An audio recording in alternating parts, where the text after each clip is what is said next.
Hello friends, स्वागत है तमारू मारी चेनल केपी होम फूड्स में। आज આપણે બનાવીશું મેથીના ગોટા। મેથીના ગોટા બહુ સરસ બને છે, એકદમ સોફ્ટ અને જાળીદાર બને છે। તો તમે એકવાર આ રીતે ચોક્કસથી બનાવજો તો બહુ સરસ બનશે। તો ચાલો આપણે રેસીપી શરૂ કરીએ। સૌથી પહેલાં આપણે મેથીના ભજીયા બનાવવા માટે અહીંયા એક વાટકા જેટલી મેથી લઈ લઈશું। મેથીને મેં અહીંયા ધોઈ લીધી છે, સરસ ધોઈ અને કોરી કરી લીધી છે। અને થોડા ધાણા અડધી વાડકી જેટલા,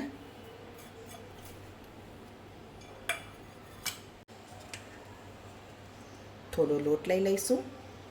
તમારે મેથીની ભાજીનું પ્રમાણ જે પ્રમાણ રાખવું હોય એ પ્રમાણ તમારે લોટ લેવાનો। હું અહીંયા થોડી ભાજી વધારે હોય એ રીતે બનાવીશ। સ્વાદ પ્રમાણે મીઠું, 2 ચમચી જેટલી આદુ મરચાંની પેસ્ટ। તમે મરચાં અહીંયા સમારીને પણ લઈ શકો છો, તમારે તીખાશ જે પ્રમાણે જોઈતી હોય એ પ્રમાણે લઈ લેવાની। થોડી હિંગ, અહીંયા મેં મોટી 2 ચમચી જેટલો સોજી લીધો છે। આખા પાખા થોડા ધાણા વાટેલા છે।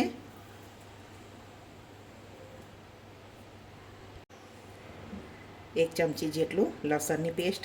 લસણ તમે ના ખાતા હોય તો સ્કીપ કરી શકો છો।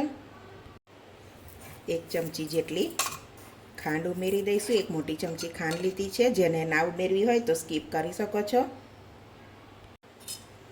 1 ચમચી ધાણા જીરું, 1 ચમચી લાલ મરચું અને થોડો અજમો આ રીતે લઈ આપણે મસળી લઈશું। બરાબર મિક્સ કરી લઈશું। થોડું પાણી ઉમેરતા જઈશું અને સરસ બેટર બનાવી દઈશું ભજીયાનું।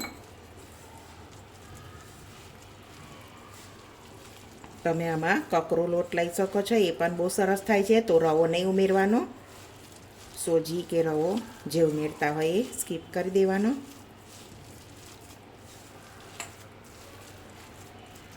તો આ રીતે આપણું સરસ બેટર તૈયાર થઈ ગયું છે, તમે જોઈ શકો છો। આ રીતે પડવું જોઈએ, બહુ કઠણ નહીં રાખવાનું। તમે થોડું માપનું રાખશો ઢીલું તો તમારા એકદમ ગોટા બહુ સોફ્ટ એવા થશે। બેટર બની જાય પછી આ રીતે આપણે 1 ચપટી જેટલો સોડા લઈ લેવાનો ખાવાનો અને એની પર 1 લીંબુ નીચવી દઈશું। બરાબર મિક્સ કરી લેવાનું। હવે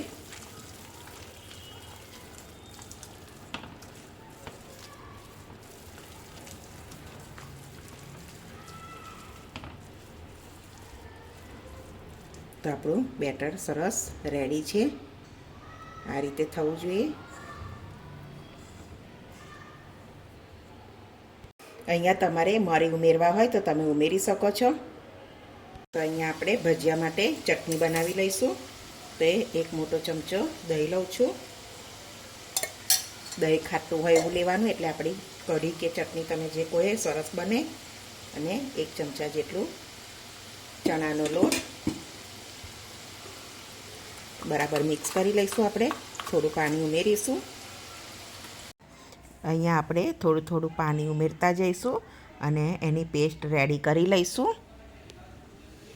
મીડિયમ થીક એની પેસ્ટ બનાવવાની છે, પછી જરૂર પ્રમાણે પાણી લઈ લેવાનું। તો દહીં અને ચણાના લોટને આ રીતે સરસ મિક્સ કરી લેવાનું બરાબર, અને એ રીતે બેટર આપણે રેડી કરી લઈશું, પછી જરૂર પ્રમાણે પાણી લઈ લઈશું। તો ચટણી બનાવવા માટે આપણે તેલ લઈ લઈશું થોડું, 2 ચમચી જેટલું તેલ લઈ લઈશું। તેલ ગરમ થઈ ગયું છે તો થોડું જીરું અને થોડી રાઈ લઈ લઈશું। લીલું મરચું 1 કાપી લીધું છે,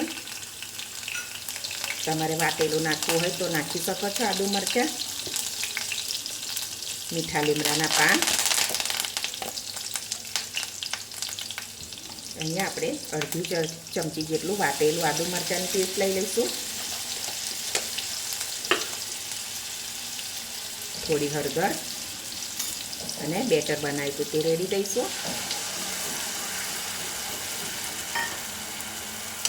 બરાબર મિક્સ કરી લેવાનું. થોડું પાણી ઉમેરી દઈશું, અડધો ગ્લાસ જેટલું.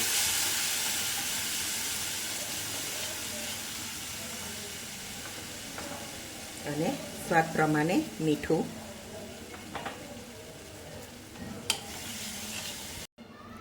તો આ રીતે કઢીને ઉકળવા દેવાની. અને તમારે થોડું ખાંડ લઈ લેવાની. તમારે ના લેવી હોય તો સ્કીપ કરી શકો છો. અને આને થોડી વાર આપણે ઉકળવા દઈશું એટલે લોટ કાચો ના લાગે. પાણી તમારે તમારા રીતે જોઈ લેવાનું, જાડી પાતળી તમારે જે રીતે જોઈતી હોય તે રીતે બનાવી લેવાની. તો આપણી ચટણી બનીને રેડી છે, તમે જોઈ શકો છો. તો આપણે થોડા ધાણા ઉમેરી લઈશું. તો ગરમા ગરમ ચટણી ખાવા માટે રેડી છે, તમે જોઈ શકો છો.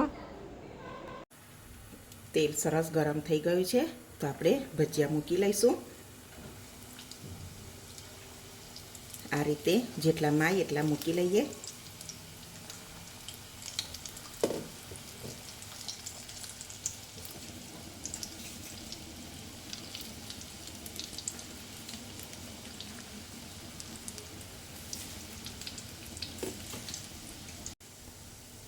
હવે આપણે એને ફેરવી દઈશું.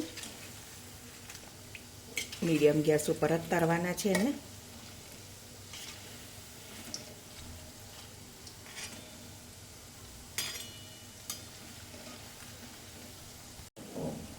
તો હવે આપણે કાઢી લઈશું. સરસ થઈ ગયા છે.